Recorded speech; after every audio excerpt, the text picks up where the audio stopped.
اعوذ باللہ من الشیطان الرجیم بسم اللہ الرحمن الرحیم۔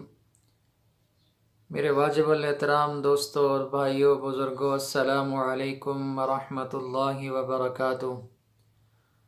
آج ہم آپ کے سامنے ایک نئے وظیفے کے ساتھ حاضر ہوئے ہیں۔ میرے پیارے دوستوں اور بھائیوں، اللہ تبارک و تعالی نے اپنے پاک کلام کے اندر پورے کے پورے قرآن کے اندر بہت ہی فائدہ رکھا ہے، بہت ہی مفید ہے۔ اس پورے کے پورے قرآن کے اندر اللہ تبارک و تعالی نے شفا رکھی ہے، اور ہماری زندگی کا حل جو ہے وہ پورے قرآن کے اندر ہے۔ ہم پورے یقین کے ساتھ جب کوئی وظیفہ کریں گے، جب کوئی قرآن پاک کی سورت پڑھیں گے تو انشاءاللہ ہمیں ضرور فائدہ ہوگا۔ جب تک ہمارا یقین کامل نہیں ہوگا تو قرآن ہمیں فائدہ نہیں دے گا۔ جب ہمارا قرآن پاک کے اوپر یقین کامل ہوگا، کامل یقین کے ساتھ، مکمل یقین کے ساتھ ہم پڑھیں گے تو انشاءاللہ وہ ہمیں ضرور فائدہ دے گا۔ تو میرے بھائیو دوستو، اب ہم آپ کے سامنے گزارش کریں گے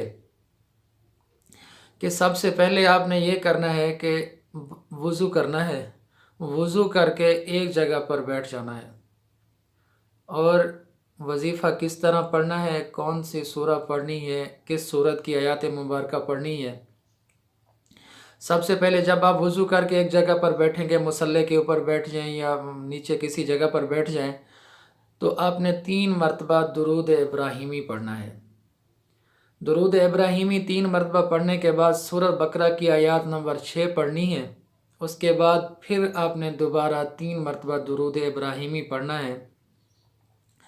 اور یہ وظیفہ کس مقصد کے لیے پڑھ رہے ہیں آپ؟ کس چیز کے لیے پڑھ رہے ہیں؟ یہ وظیفہ آپ پڑھ رہے ہیں زبان بندی کے لیے۔ جو بندہ آپ کے خلاف غلط باتیں کرتا ہے، جس طرح میاں بیوی کے اختلاف ہیں، بیوی بات نہیں مانتی تو شوہر جو ہے یہ وظیفہ کر سکتا ہے۔ اگر شوہر بات نہیں مانتا، یہ میاں بیوی کے درمیان بہت زبردست وظیفہ ہے، بہت اعلیٰ وظیفہ ہے۔ جو غلط جھگڑے ہوتے ہیں، غلط باتیں ہوتی ہیں، تو انشاءاللہ اس کے کرنے کے بعد بہت فائدہ ملے گا آپ کو۔ تو خاص طور پہ یہ میاں بیوی بھی کر سکتے ہیں۔ بہن بھائیوں کا اختلاف ہے، بھائی غلط بولتا ہے، بہنوں کے ساتھ لڑتا ہے، تو وہ میری بہنیں بھی اس کو کر سکتی ہیں۔ کوئی ماں باپ ہیں، اولاد نافرمان ہو چکی ہے، اولاد بات نہیں مانتی، اولاد غلط باتیں کرتی ہے، جھگڑتی ہے، تو وہ ماں باپ بھی اپنا یہ وظیفہ کر سکتے ہیں۔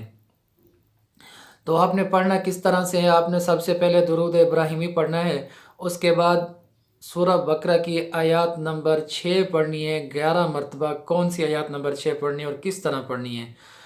سب سے پہلے آپ بسم اللہ الرحمن الرحیم، اللہم صلی علی محمد وعلی آل محمد کما صلیت علی ابراہیم وعلی آل ابراہیم انک حمید مجید، اللہم بارک علی محمد وعلی آل محمد کما بارکت علی ابراہیم وعلی آل ابراہیم انک حمید مجید۔ اس کے بعد سورہ بقرہ کی آیات نمبر 6 پڑھنی ہے۔ بسم اللہ الرحمن الرحیم، ختم اللہ علی قلوبہم وعلی سمعہم وعلی ابصارہم غشاوہ۔ بس یہاں تک پڑھنی ہے، غشاوہ۔ اور اس کے بعد آپ نے 3 مرتبہ درود ابراہیمی پڑھنا ہے۔ شروع میں آپ نے 3 مرتبہ درود ابراہیمی پڑھنا ہے، پھر اس آیات کو 11 مرتبہ پڑھنا ہے، پھر آخر میں درود ابراہیمی پڑھنا ہے۔ جس بندے کے لیے پڑھ رہے ہیں اس کا تصور کر کے آپ آنکھیں بند کر کے پھونک مار دیں۔ اگر وہ سامنے بیٹھا ہے تو اس کے چہرے کی طرف پھونک مار دیں، اگر وہ سامنے موجود نہیں ہے تو اس کا تصور کر کے آپ نے اسی عمل کو کرنا ہے۔ انشاءاللہ 11 دن تک آپ یہ عمل کریں گے تو وہ بندہ آپ کے خلاف کبھی نہیں بولے گا۔ انشاءاللہ مجھے امید ہے کہ آپ یہ وظیفہ کریں گے، اور انشاءاللہ اللہ سے امید ہے کہ اللہ تبارک و تعالی آپ کا جو بھی مسئلہ ہے اس وظیفے کے ذریعے ضرور حل ہوگا۔ اپنی دعاؤں میں یاد رکھنا۔ وما علینا